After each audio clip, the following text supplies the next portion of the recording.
Assalamualaikum warahmatullahi wabarakatuh. Alhamdulillahi wa sallallahu wa sallam wa baraka ala Rasulillah Sayyidina Muhammad ibn Abdullah wa ala alihi wa sahbihi wa mawalah. Qalu subhanaka la ilma lana illa ma 'allamtana innaka antal alimul hakim. Allahumma 'allimna ma yanfa'una wa anfa'na bima 'allamtana wa zidna 'ilman wa fahma, akhrijna min dhulumatil wahmi wa akrimna bi nuril fahmi waftah 'alaina bi ma'rifatil 'ilmi wa zayyin akhlaqana bil hilm ya arhamar rahimin. Qala al-muallif hafizahullah ta'ala bihifdhi wa riayati wa nafa'na bihi wa bi'ulumihi wa bi'ulumi syair salihin amin. Pada pertemuan yang kelima, tetap masih dalam muqaddimah atau pengantar dari penulis kitab Min Mujarrabatis Salihin fi Kashfi Kurabil Makrubin yang ditulis oleh Dr. Muhammad Adil Azizah Al-Kayali. Wassu'al hal lahu sallallahu alaihi wasallam ta'thir. Jika kita buat sebuah antitesa atau sebuah pertanyaan, hal lahu, apakah Rasulullah memiliki ta'thir zati, memiliki dampak atau efek atau bekas yang independen, yang khusus, memiliki dampak atau pengaruh yang khusus fil asya, dalam sesuatu yang berhubungan dengan beliau, baik rambutnya atau baskom yang dipakai atau apalah yang dipakai oleh Rasulullah. Apakah di sana ada bekas itu, ada sebuah pengaruh atau ada sebuah efek atau sebuah dampak yang khusus dalam suatu itu karena pernah dipakai oleh Rasulullah fi hali hayati, di saat hidupnya, hatta nabhatha an masiri hadat ta'thir, hingga kita dengan bersungguh-sungguh berdarah-darah mencari kemanakah ta'thir atau dampak atau bekas daripada kekuatan pengaruh khusus yang dari barang yang pernah dipakai Rasulullah itu ba'da wafatihi, setelah wafatnya.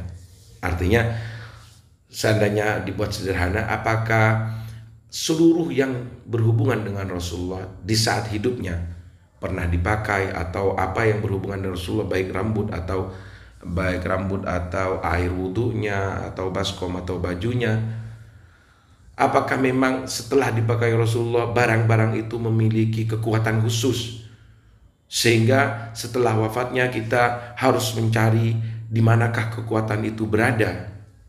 Apakah harus begitu? Inna ahadan minal muslimin la yastati an yunsiba ayya ta'thir dhati fil asya' li ghairillahi al-wahidil ahad jalla jalaluhu.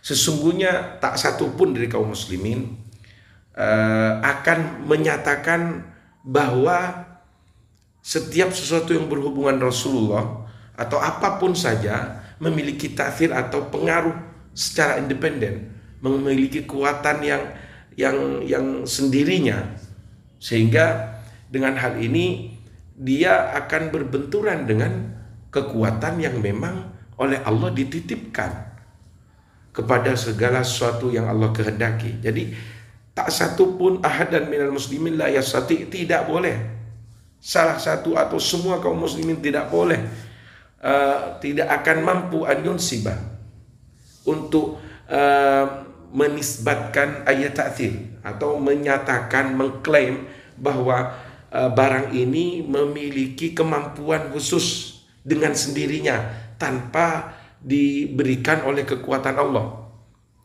Tidak bisa, karena yang memiliki kekuatan sebenarnya adalah Allahul Wahidul Ahad jalla jalaluhu. Wa man i'taqada khilafa hadza yakfur bi ijma'il muslimina kullihim. Barang siapa yang beriktikad seperti itu, artinya beriktikad bahwa ada beberapa benda yang memang memiliki kekuatan sendiri secara independen tanpa diberikan kekuatan oleh Allah, barang siapa yang memang memiliki iktikad seperti itu, famanatut tabarruk, maka itu yakfur, dikatakan sebagai orang kafir atau keluar dari agama.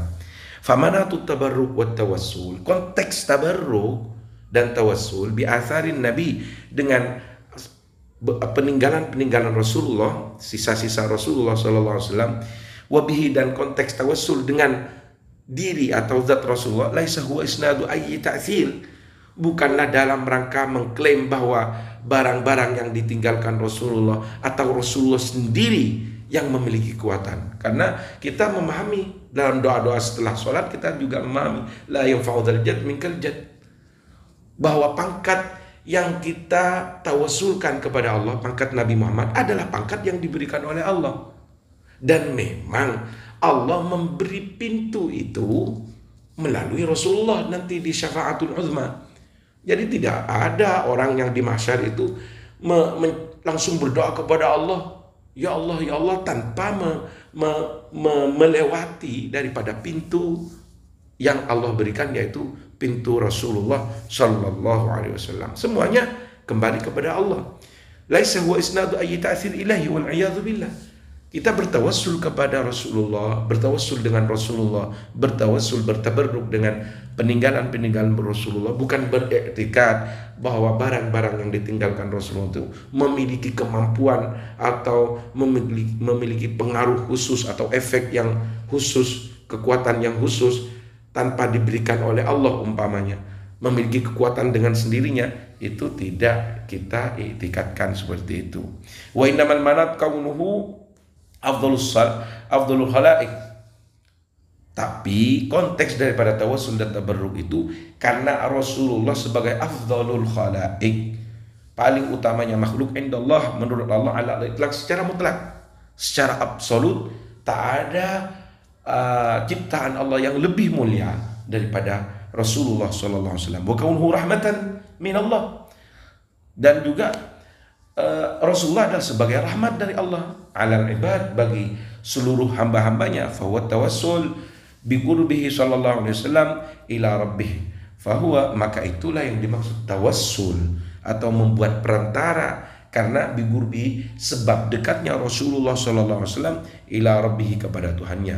Wa bi rahmatil kubra lil khalqi, dan dekatnya Rasul dengan rahmat Allah yang besar lil khalqi, pada makhluknya. Bagaimana tidak rahmat? Wong Rasulullah sallallahu alaihi wasallam memang diutus sebagai rahmat. Wa ma arsalnaka illa rahmatan lil alamin. Wa bihadzal ma'na tawassal al-a'ma bihi sallallahu alaihi wasallam, dan dengan konteks dan fenomena ini orang yang buta di waktu Rasulullah bertawassul, meminta tolong kepada Rasulullah fi an yarudda alaihi basarah, untuk bagaimana Allah bisa mengembalikan matanya kepada dirinya melalui pertolongan Rasulullah. Faraddahullah alaih, kemudian Allah mengembalikan mata orang yang buta tadi dengan perantara Rasulullah sallallahu alaihi wasallam. Wa bihadzal ma'na kana as-sahaba yatawassaluna bi athari, dan dengan konteks dan dengan dorongan inilah, dengan fenomena inilah, dengan nilai inilah, para sahabat bertawassul bi atharihi, dengan sisa-sisa dan peninggalan-peninggalan Rasulullah, wa fudalatihi, dan apa yang lebih dari Rasulullah, baik air wudunya, baik air minumnya, duna an yajidu minhu ayya ingkarin, tanpa para sahabat menemukan sedikit pun pengingkaran atau penyanggahan dari Nabi Muhammad sallallahu alaihi wasallam. Seandainya Nabi Muhammad sangat khawatir kepada tauhid mereka, takut beriktikad para sahabat itu bahwa di dalam rambut Rasulullah memiliki kekuatan, di dalam sisa daripada wudhu beliau memiliki kekuatan khusus, tentunya Rasulullah akan melarang para sahabat. Tapi ternyata lam duna an yajidu minhu ayya inkar, tak satu pun, tak sedikit pun Rasulullah menyanggah dan mengingkari apa yang dilakukan sahabat, berebut air wudhunya, berebut rambut daripada Rasulullah sallallahu alaihi wasallam. Qad marra fil kitab bayanul istishfa' bi ahli shalah, dan juga akan sungguh terlewatkan dalam fil kitab, di dalam kitab itu, bayanul istishfa' bi ahli shalah wa taqwa, penjelasan bahwa kita juga bisa meminta syafaat bi ahli shalah, kepada orang-orang yang baik, orang-orang yang wali, orang yang dekat kepada Allah, yang terkenal dengan taqwa, terkenal dengan takwanya, wa ahli baitin nubuwah, dan juga orang-orang yang masih ada hubungan famili dan darah kepada Rasulullah SAW, atau ahli baitin nubuwah, ahli bait Rasulullah, para habaib, sada alawiyin, fil istisqa wa ghairihi, baik di dalam meminta hujan dan lainnya. Ini banyak sejarah yang ditulis. Wa anna dzalik mimma ajma' alaihi jumhurul ummah, Dan hal itu, fenomena itu juga termasuk dari yang telah disepakati oleh mayoritas para imam wal fuqaha dan para ahli fikih, bima fihi Syaukani, termasuk di dalamnya adalah Imam Syaukani, wa Ibnu Qudamah dan Ibnu Qudamah al-Hambali dan yang bermadzhab Hambali, was San'ani dan Imam San'ani, wa ghairuhum dan lainnya. Wal farqu ba'da hadza baina hayatihi wa mautihi khaltun ajib.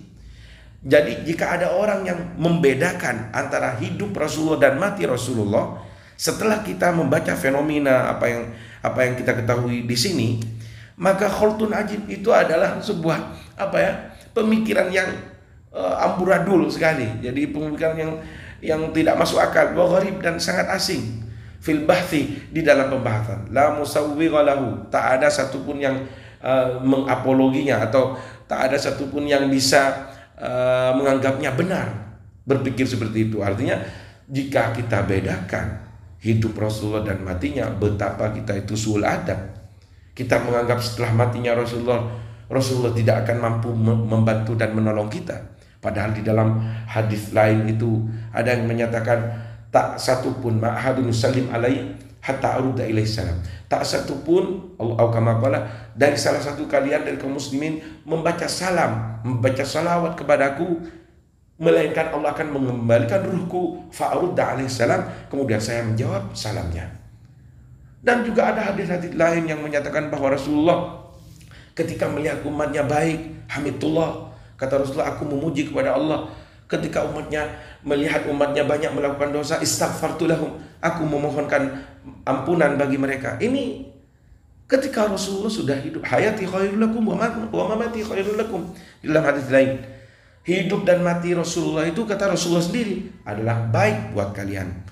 Jadi membedakan antara hidup dan mati Rasulullah ini ajib, ini pemikiran yang sul adab, ini tidak masuk akal. Wala'alla fima awratu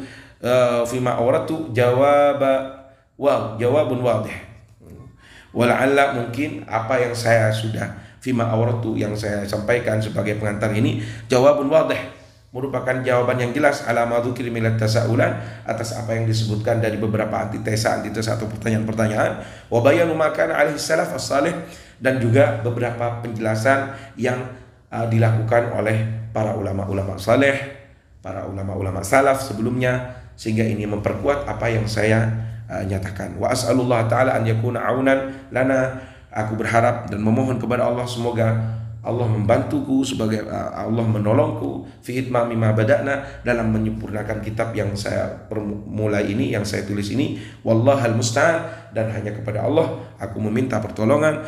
Wa fa innal 'abda idza 'amil 'amalan ahabballahu an yutimmah, maka karena apa? Jika seorang telah masuk dalam melakukan suatu pekerjaan, maka ahabballahu an yutimmah, maka Allah itu lebih menyukai jika perbuatan atau amalan itu diselesaikan secara sempurna. Semoga ini doa yang didoakan oleh pengantar Muhammad Adil Aziz Al-Kayali dari Aleppo, Jami' As-Sayyidah Nafisa bintil Hasan alaihi wassalam. Bertemu dalam pertemuan yang ke-6, langsung masuk dalam subbab adabud doa, adab-adab berdoa, wa tawajjuh lillahi ta'ala, dan bertawajjuh kepada Allah Subhanahu wa ta'ala. Semoga bermanfaat. Dukung terus kami, like, subscribe, dan share. Terima kasih, semoga bisa berbagi manfaat. Wallahul muwaffiq ila aqwamit thoriq. Wassalamualaikum warahmatullahi wabarakatuh.